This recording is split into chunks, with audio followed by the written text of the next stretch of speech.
Intelligence assets report several vulnerable cogitator stations in the area. Exact locations unknown. Tech priests predict moderate hostile presence. And with that, hello you beautiful people and welcome back to Let's Play Warhammer 40k Inquisitor Martyr on another data hunt.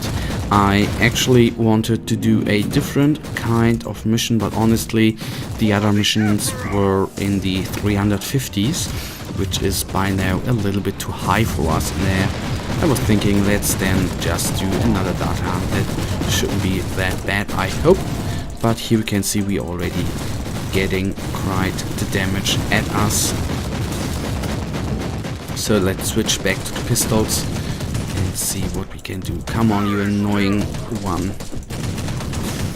Of course the rebels, you can always say, yeah, they're not powerful, but in groups of course they are pretty damn dope, so to speak. Die, heretic.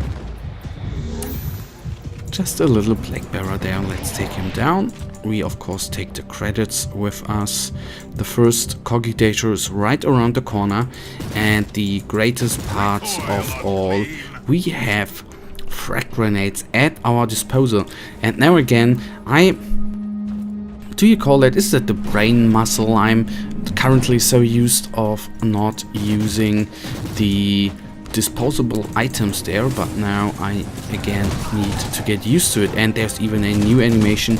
I honestly haven't used frag grenades in at least 3 or 4 months, so I was a little bit surprised about the animation there. That looks quite nice.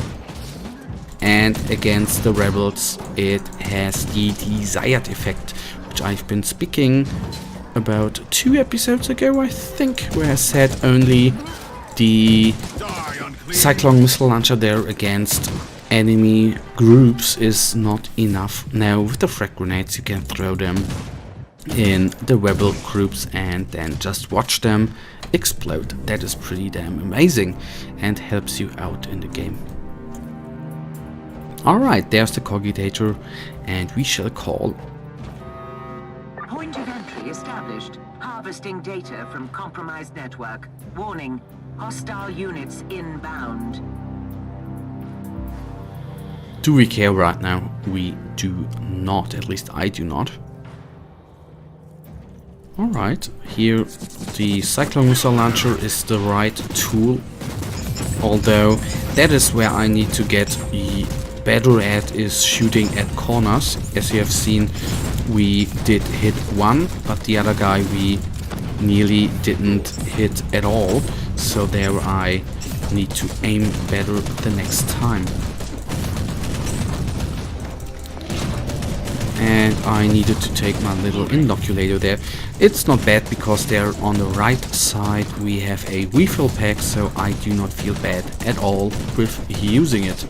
So that guy's gone. Let us quickly take the cogitator. I do not know how the enemy waves here spawn, whether they spawn at a specific after a specific amount of time, or whether they are spawning. Dynamic extraction complete. The harvested data is secure. Injecting purge protocols to compromised node. Locate next station. Whether they spawn, how far you progressed on the progress bar there, that of course I right now do not know.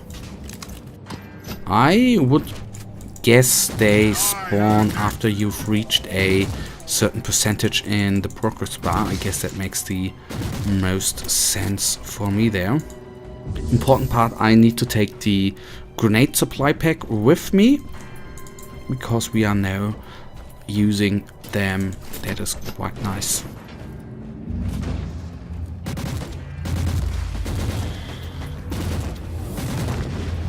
So I didn't see whether the mines do friendly fire. I don't think so. That's too bad. That would have been amazing. Now let's take the Havoc down. That would bring us 4th to be exactly here. Come on, get down, you bumpy ass. And down he is. That was quite a bit of work, to be honest. Reloading, that is always important before you engage the next enemies. So for them we need 2 volleys, and I have to say the flying mines or the floating mines there, they do a lot of damage. I always was under the impression they don't do too much damage, but yes, they can do that.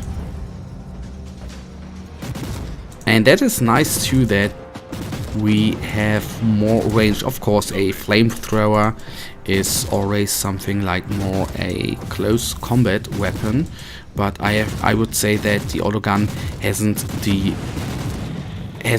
the greatest of ranges as well, and always feels like it just has 2 centimeters more range than the flamethrower has, or I just always walk too close to the enemies. That can be the same thing there. So these are gunners, all of them exploded. So the cogitators this time are not placed in our favor because they are always... I wouldn't like to go in there, but now we have to. That's always still a little downside with the auto-gen... I think these maps are auto-generated, aren't they? That's always still a little downside there. And I would even say there was still a little bug with the shadow down there. That didn't look good.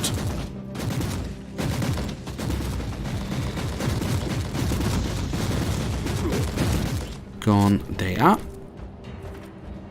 And I then will even use 1 grenade at least that is what I want to say. And there is a sorcerer. I haven't engaged guys like him. A sorcerer Warmaster. And he looks really nice, I have to say.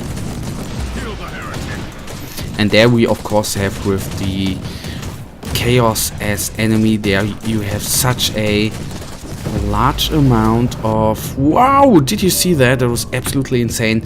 A large amount of enemy unit types, whether it's, as you have seen, the sorcerer there, or a rebel commander. There you have quite a lot, or a decimator. There you have quite a lot of enemies you can put into the game, but I have to say we really need to be bloody careful. I don't get it. That is what I always say. We are... No point in taking more risk. I suggest you make only 1 more attempt. Yes, I will try, babe. I always said I feel with my characters, and that I mean with every character I've played in this game, I feel the most afraid, way epic. I'm the most afraid of psychic powers, because somehow I guess it is because we don't have any resistance in that direction, do the most damage. And the best example now was the big sorcerer there, which really ripped us apart 2 times. I may have survived that better if I would have moved a little better and not just stood around. That may be, that I don't know, but even the not warlords, these enemies, little psychos there, which you can, the rogue psychos, I think they are called, they do a lot of damage to us with their energy beams, because I think we just don't have the good enough resistance there in the psi department. But anyhow, what not is may come, and that should be the last. Point of entry established. Harvesting data from compromised network. Warning, hostile units inbound. I thought we had already... Didn't we have 2? I don't know. I'm confused, guys. I'm so confused sometimes. When you're getting old, you are getting really quickly confused.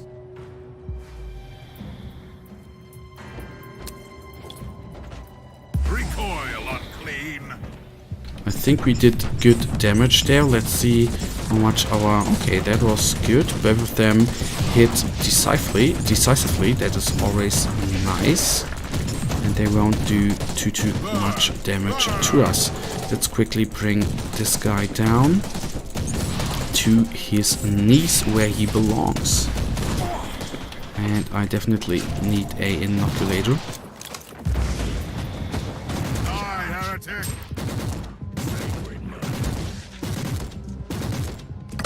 There we can quickly get out of the way. That is really nice. Woo! That was good. Data transfer complete. Terminating access. We've got a good deal of information, but there's more.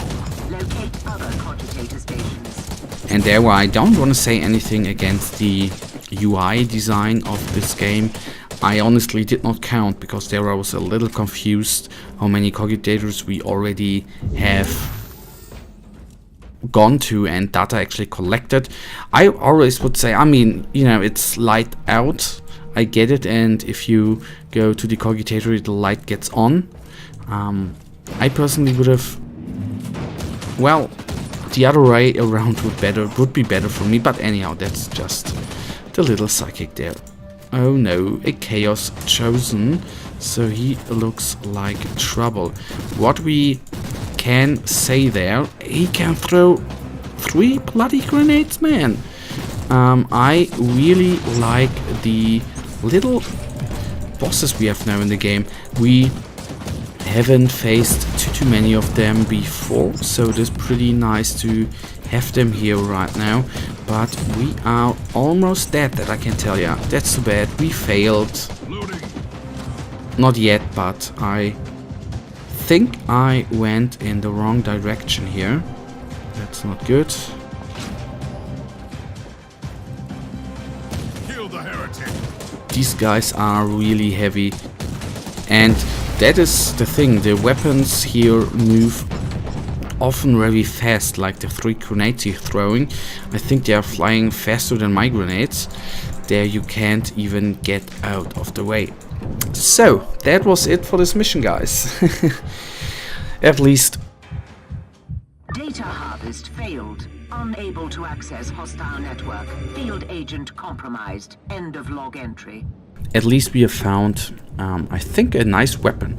Let's see whether we are going to use it. Maybe I'm going to use it for a while instead of the 2 pistols. But we will have to take a look at the stats.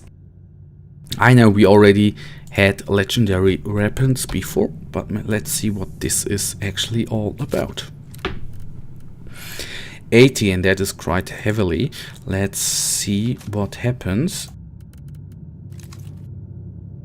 So 292, 296. So we will in the next episode try that bad boy out, and I'm looking forward to that because I am not certain how much damage it does, but I think it looks quite good, and especially against enemy hordes, that thing is going to be a absolute beast. But for now, guys, as usual, I really thank you for watching. If you have enjoyed this episode, then give me a thumbs up and subscribe, and hopefully I see you beautiful people back in the next episode. Until then, have a nice day, stay frosty, bye.